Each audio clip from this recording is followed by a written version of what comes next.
Hola chicos, espero que estén bien. En la ayudantía de esta semana vamos a revisar dos ejercicios. El primero es para calcular ciertos parámetros para el caso de un gas ideal.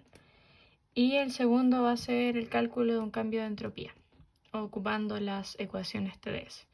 Entonces el primero dice, 2 moles de un gas ideal a 200 Kelvin y 3 atm 3 atmósferas son isotérmicamente irreversiblemente expandidos hasta 0,5 atmósferas. Nos piden calcular el calor específico del trabajo, la variación de la energía interna, el cambio de entropía y el cambio de la energía libre. Entonces, lo primero que sabemos es que como es un proceso isotérmico, la temperatura al inicio y al final va a ser la misma, 200 Kelvin. Segundo, que la presión 1 es 3 atmósferas y la presión 2 es 0,5 atmósferas. También, como es un gas ideal y es un proceso isotérmico, el cambio de energía interna y el cambio de entalpía van a ser iguales a cero. Eso es algo importante a tener en cuenta. Lo otro es que como el gas se expande, el trabajo, este gas lo está haciendo hacia el sistema, por lo tanto el trabajo va a ser un valor negativo. Y por lo mismo, como el gas hace trabajo hacia el sistema, el calor va a ser un valor positivo. Por lo tanto, la variación de la energía interna, que es el calor más el trabajo, como es cero para este caso, va a quedar que el calor es el trabajo negativo. O sea, son inversamente, son inversos aditivos. Esa era la palabra que buscaba. Y también que el trabajo tiene la fórmula menos número de moles por R por la temperatura por logaritmo de la presión 1 partido de la presión 2, o lo mismo pero en función del volumen 2 partido en el volumen 1. Por lo tanto, como el calor específico es menos el trabajo, nosotros vamos a tener que menos toda esta fórmula de arriba, lo vamos a hacer en función de las presiones porque son los valores que tenemos, va a quedar con dos negativos va a pasar a positivo, y nos va a quedar que 2 moles, porque eso es lo que tenemos de gas en este caso, por la constante de los gases, 8,314 joule partido en mol Kelvin, por la temperatura, que es constante, 200 Kelvin, por el logaritmo de la presión 1 partido de la presión 2, o sea, 3 partido en 0,5. Y eso nos va a dar que el calor específico es 5.958,675 joule, o lo que es lo mismo que decir 6,958 kJ. Por lo tanto, el trabajo va a ser el inverso de esto, o sea, menos 5.958,675 joule.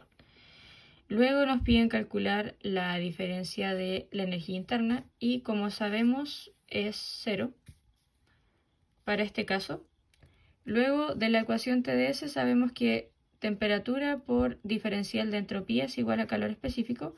Por lo tanto, la diferencia de entropía o el cambio de entropía va a ser el calor específico partido de la temperatura, y el calor específico sabemos que es 5,958 kJ y la temperatura es 200 Kelvin. Por lo tanto, el cambio de entropía va a darnos como resultado 0,02979 kJ partido en Kelvin. Y finalmente la energía libre, nosotros sabemos que es la diferencia de entalpía menos la temperatura por la diferencia de entropía.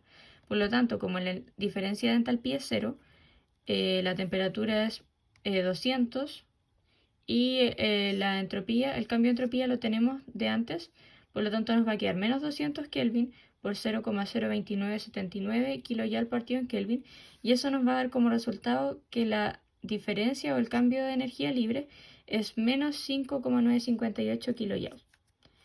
Y ese sería el ejercicio 1. Ahora, para el ejercicio 2 nos dice que se tiene aire comprimido en un estado inicial de 100 kPa y 17 grados Celsius hasta otro final de 600 kPa y 57 grados Celsius, y nos pide determinar el cambio de entropía del aire durante este proceso de compresión usando la parte A nos pide los valores de las propiedades de la tabla del aire, y en la parte B calculándolo con los calores específicos promedio. Por lo tanto, primero vamos a calcular los valores de propiedades de la tabla del aire. Entonces tenemos que la presión 1 es 100 kPa, la temperatura a unos 17 grados Celsius, o lo que es lo mismo que 290,15 o 290 Kelvin.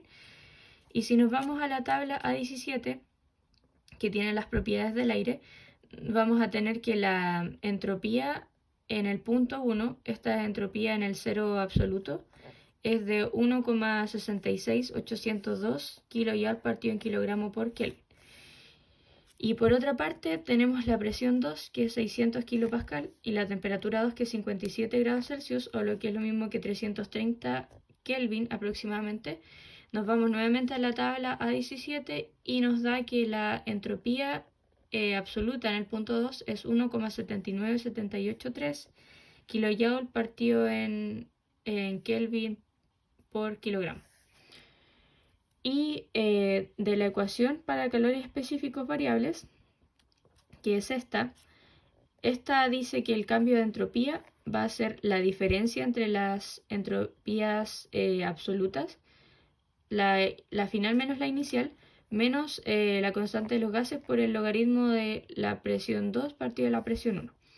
Entonces finalmente aquí vamos a obtener directamente nuestro cambio de entropía, porque tenemos estos dos valores, la constante de los gases la podemos buscar según nos convenga, y tenemos la presión 2 y la presión 1.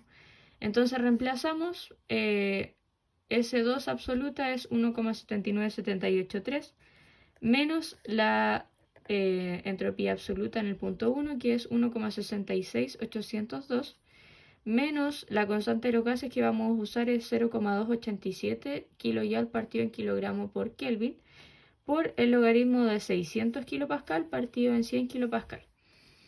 Y esto nos va a dar finalmente que la diferencia de entropía, usando los valores de propiedades de tabla, es menos 0,3844 kJ partido en kilogramo por Kelvin. Ahora, si nos vamos a la parte B, que nos pide calcularla en función de los valores específicos promedio, tenemos que el CP promedio lo podemos sacar de la tabla A2B a una temperatura promedio que se calcula entre la temperatura 1 y la temperatura 2 del sistema. Se calcula un promedio común y corriente, se suman estas y se dividen 2, y eso nos da que la temperatura promedio es 37 grados Celsius o 310 Kelvin. Por lo tanto, cuando calculamos el CP promedio a esta temperatura, nos va a dar que el CP promedio es 1,0056 kJ partido en kilogramo por Kelvin. Esto se calculó interpolando esta temperatura de 310 Kelvin, que es la que necesitamos para buscar en esta tabla, haciendo una interpolación entre 300 y 350 Kelvin, y nos dio este resultado. Por lo tanto, de la ecuación TdS de un gas ideal, vamos a tener que la diferencia de entropía es el CP promedio por el logaritmo de temperatura 2 partido en temperatura 1, menos la constante de los gases por el logaritmo de la presión 2 partido de la presión 1. Entonces reemplazamos con todos los valores que ya tenemos y vamos a tener que el CP promedio es 1,0056 por el logaritmo de 330 partido en 290 Kelvin, menos 0,287, que va a ser la constante que vamos a usar nuevamente, por el logaritmo de 600 partido en 100. Y eso nos va a dar al final que el cambio de entropía, usando los calores específicos promedio, es de 0,3843 kJ partido en kilogramo Kelvin. Y si se fijan, tuvimos una variación de 0,0001 kJ partido en kilogramo Kelvin usando estas dos formas. Y eso sería la ayudantía de hoy, chicos. Cualquier duda la pueden hacer el jueves con Evelyn y espero que se haya entendido. Que estén bien.